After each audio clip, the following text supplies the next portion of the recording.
Hello and welcome to another episode of Battle Ready. Great. Where today we thought we'd take a look at slaughtering the sacred cows. Use guns. Nah, maybe not that. Maybe not that cow. That's a cow that stays. I think that in Warhammer, there's certain things. We're talking about Warhammer specifically, not all war games, right? We're talking about Warhammer, and let's even focus it more to Age of Sigmar. There are certain things that are just quintessentially Warhammer. Yeah. But do they have to be? And are there things that we could change? And I will give you my first thing that I think we should think about. When I say we, Games Workshop should think. I have no input, right? Mm-hmm. What do I know? But something that I think probably would make a good change. I would use other dice. I know. Warhammer. Shun. Warhammer is very well known for just rolling buckets of dice, right? Especially if you're playing 40k orcs, right? Especially if you're, I don't know, you got 18 squig herd coming in. Yay! All right. So, yes. So you're just rolling buckets of dice. But the D6 is a little bit limiting, right? Each side, there's a 1 in 6 chance. So you have to move in 16% increments, right? Mm-hmm. And if you go 2d6, suddenly you're vastly changing the range of probabilities, right? Mm-hmm. What if instead we used d10s? Shun. Or d12s? But those are expensive. Not for everything. Yeah, I do agree with that. I think it's way easier to get your hands on d6s, for sure. But I also think with the popularity of D&D and some other games, it's no longer difficult to get your hands on d10s and d12s. I mean, it's just not.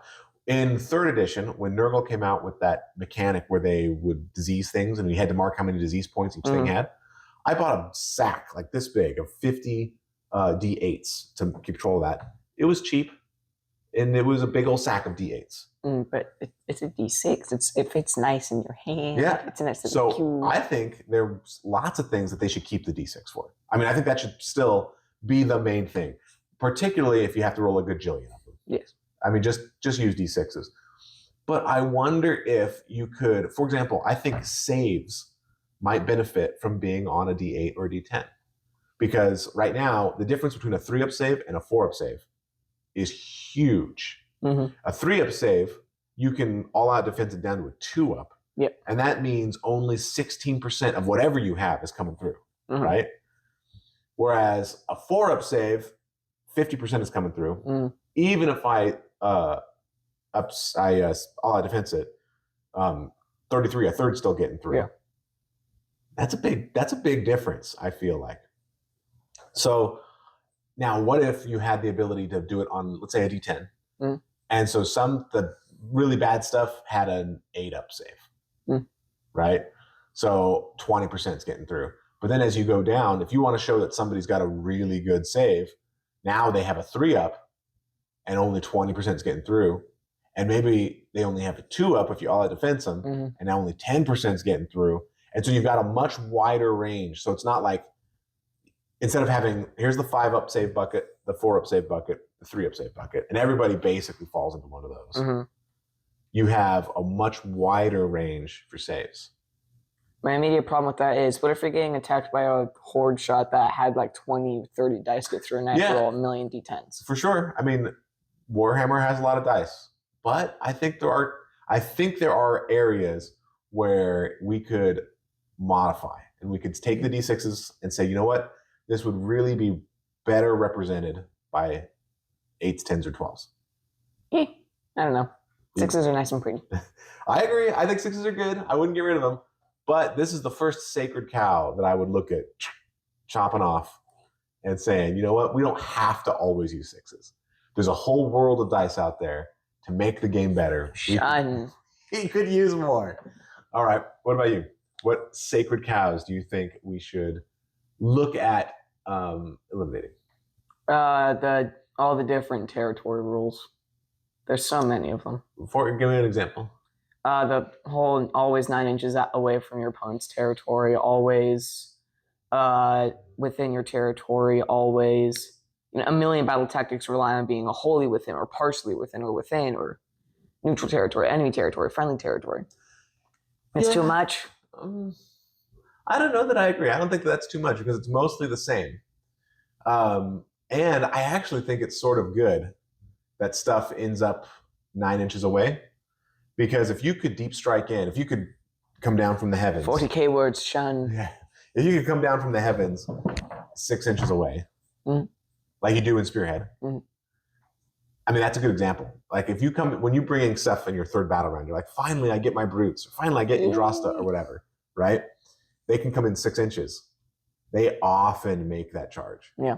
They make that charge a lot. A 9-inch charge, much rarer. And so I think if you had them coming in at 6 inches, you're basically saying stuff can just come into combat from the heavens.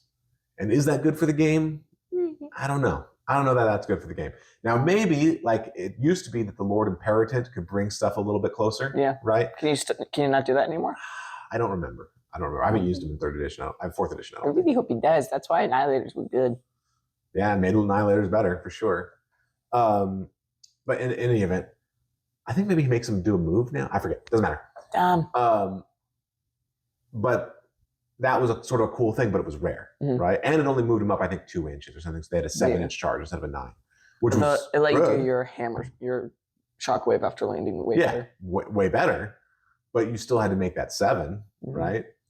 And so now it was more likely than not, but there was still a lot of room for air for missing. But I think overall, I think I like that because otherwise, having stuff that's totally unkillable, you can't kill it. It's in the heavens. You can't damage it at all. And then on my turn, it's in combat hitting you. It's like, ooh, I don't know about that one. I don't know if I would kill that particular sacred cow. But you know what cow I would kill? What? A cow because I want food. A steak. Yeah, we'll turn this one into steaks. Battle tomes. I get more annoyed as time goes on with the battle tome method. I 100% think battle tomes should be about lore and painting and cool stuff about your army, and the rules should just be in the app, right? Or if they wanted, like they did with the indexes, they sold index cards that had sort of the army rules on them, right?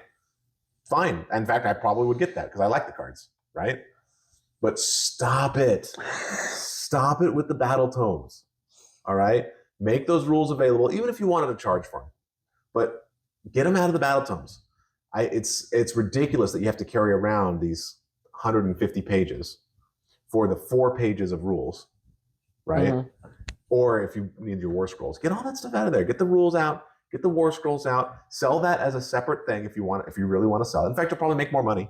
A lot of people will buy both. And then just make the book a really cool lore thing. Use them to advance the plot more of the story, right? I really think they should separate battle tomes and rules. Turn them into different things. And then the battle tome could be, or in 2nd edition, every battle tome had a battle plan in it, unique to the army, right? Those are gone, right? It's like, give us the content. Give us the cool stuff about my army. I want cool stuff. The rules are just the rules. Put those in an app, give them in a card, do something else with them. But make the battle tome like a cool thing. And I think I've looked at that as sort of a sacred cow because I don't know that Games Workshop is ever going to do that. I mean, they love the books. They love printing books. They love selling books for way more money than they're worth. And as long as that method is working for them, I just don't see them making a change. I think if people stopped buying battle tomes, or if people were, bought more of those indexes or something, and they were like, ooh, maybe this is a better way to make money, they might do it. But if it's making a lot of money and a change is risky, just go with the thing that keeps making you money, right? So I don't know that that's in the horizon, but I think that's one thing I would totally change about how Warhammer operates. What about you? Terrain rules. You're stuck on terrain today. Terrain is the worst. Terrain rules, territory. You're all in that. Yeah, we need to fix the board. You need to fix the board is what needs fixes. Well, I have to think the terrain. Well, sure, the terrain rules could. No, I know what it is. What? Better defined endless spell unit chunks than it already is. So it's so bad. I think that is definitely something that could be done to make the game better. I don't know that I would call count that as a sacred cow.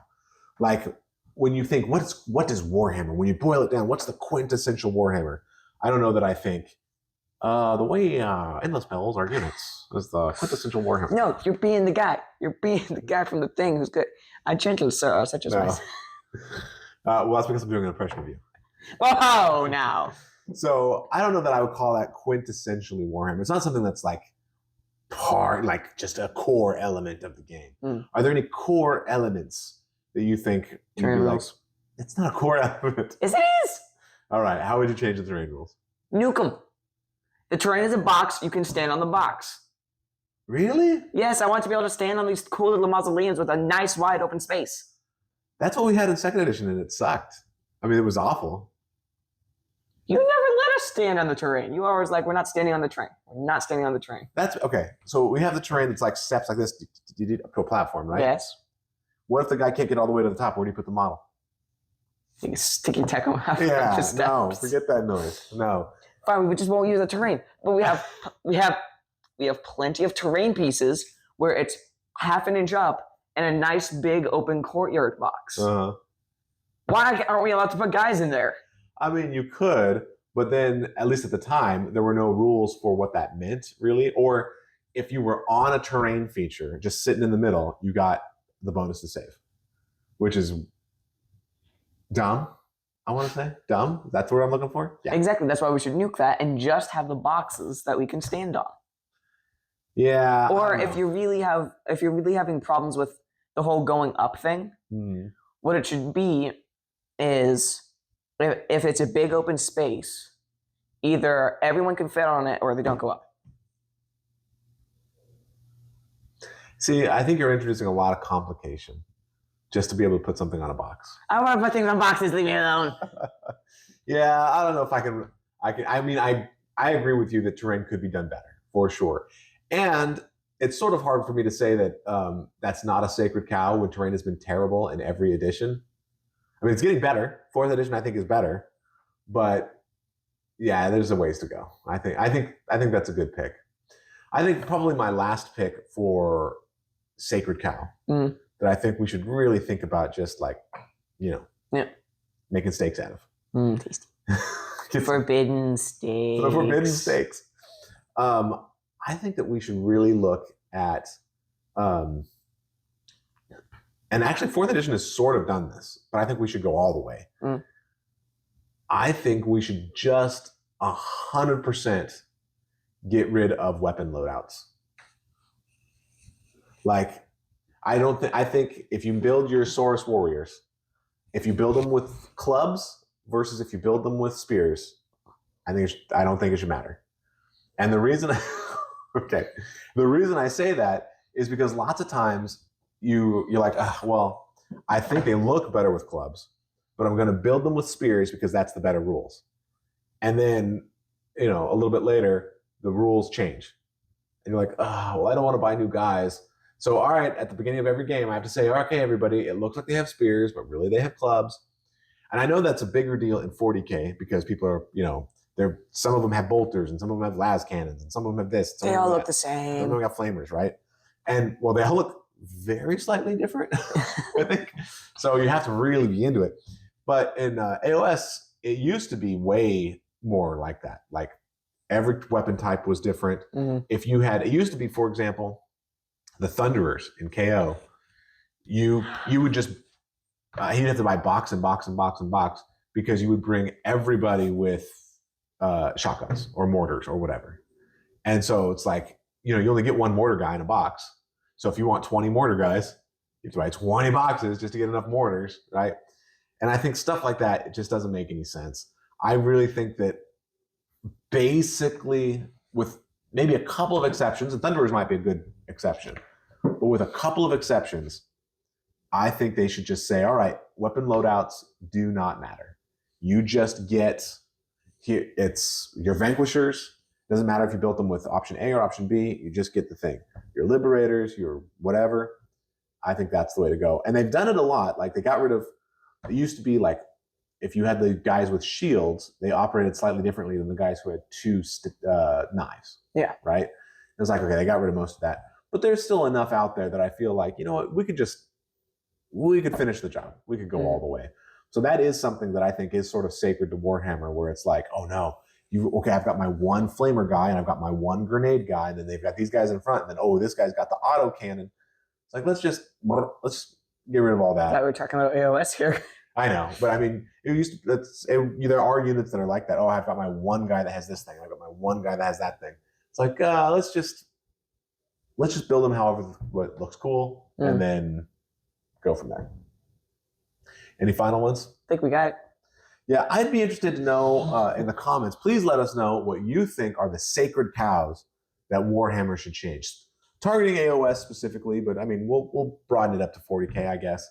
But what are things that are like quintessential? Like you think Warhammer, you think buckets of D6s. Yes. And then good. Could they be changed? Could they be changed? Shine. So Drake believes in only worshiping the golden cows. Yeah. Killing none of them. Killing none. But if we were to kill some golden cows. I'm telling you, we should kill the golden cow of the terrain not being able to be standed upon. We should kill the goose that laid the golden cow. What? Yes. But let us know, are there things that you think should be changed? And like I said, it doesn't mean that it needs to be wholesale changed. I think it can still use D6s for much of it. But there are times when opening that up a little bit might be good. No. For spells. We're not going to get it. But I think there are times. So let us know, are there things that you think should be broadened just a little bit? All right. Any last thoughts? I think we got it. This has been another episode of Battle Ready. Ready. Thanks so much for watching.